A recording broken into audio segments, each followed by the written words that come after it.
We've all been led to believe that time management is something we can become better at and that we should aim for. However, let me let you into a little secret. Time management does not exist.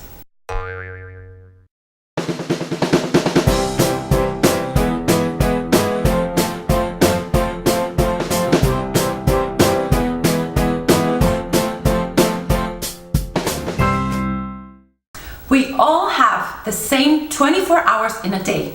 We are all working under the same baseline. No one can add a single minute or a single second to the day. What we can do is manage our energy.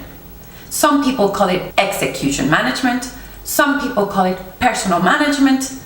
It really depends on your own energy.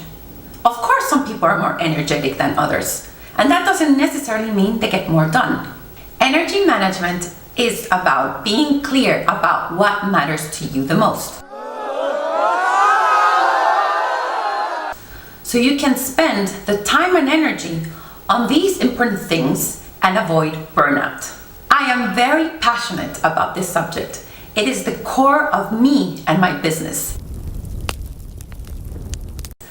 I will tell you how I go about setting my priorities and how this drives everything I do. First of all, I don't think in terms of tasks or individual activities when I set my priorities. Priorities are areas of my life, and I have 4 priorities that drive everything I do.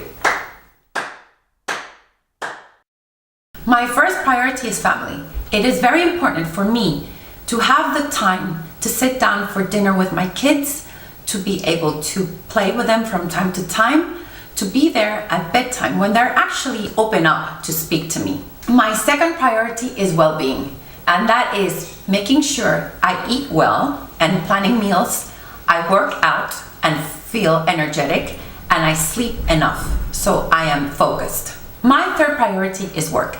I want to feel useful as an individual and productive in society. My fourth priority, which is equally important, is social. I am very keen on spending time with friends, having a nice bottle of wine, going out for dinner, doing cultural things like going to a theater, cinema, just feeding my soul with fun things. Being clear with my 4 priorities allows me to plan my week and my month. What I do is I plan workouts and social around time with my children and time at work. That's the first thing that goes into my calendar. I know already that I want to spend around 3 dinners with my kids, and 2 nights I allow myself to go out. I know that I want to work out 3 to 4 times a week. I will do that around times that doesn't affect my time either at work or with my family. And I plan the meals on a Sunday so I don't have to be rushing around or eating crap food because I'm too busy going from one place to the other. Now, I invite you to think about the 3 to 5 priorities that are important to you. These priorities change throughout life. They're also not balanced. It's not a mathematical equation. It's very personal. Oh, you're still there. Don't forget to subscribe so you don't miss any of these videos. I love it when you come and say hi on my social media platforms. Just follow the links here on the screen. Bye. Until next time.